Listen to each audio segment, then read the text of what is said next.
जम्मू कश्मीर से इस वक्त की बड़ी खबर आ रही है।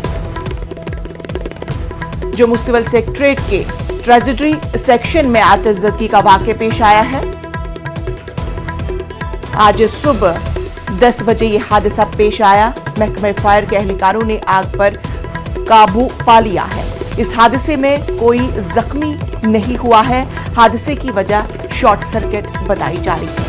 ये खबर आपको जम्मू कश्मीर से बताई जा रही है, जहां पर जम्मू सिविल सेक्रेटरीट के ट्रेजरी सेक्शन में आतिशज़दगी का वाक़या पेश आया और ये वाक़या आज सुबह 10 बजे पेश आया है। महकमे फायर के एहलकारों ने इस आग पर काबू पा लिया है। ताहम इस हादसे में किसी की भी जानी नुकसान की कोई खबर नहीं है। हादसे की वजह शॉर्ट सर्किट बताई जा रही है। जम्मू सिविल सेक्रेटरीट के ट्रेजरी सेक्शन में ये आतिशज़दगी का वाक़या पेश आया है और ये आज सुबह ये वाक़या पेश आया। ताहम खुशाइन बात ये है कि इसमें किसी के भी जख्मी या किसी हादसे की भी कोई इत्तला नहीं है। जानी नुकसान की कोई खबर नहीं है।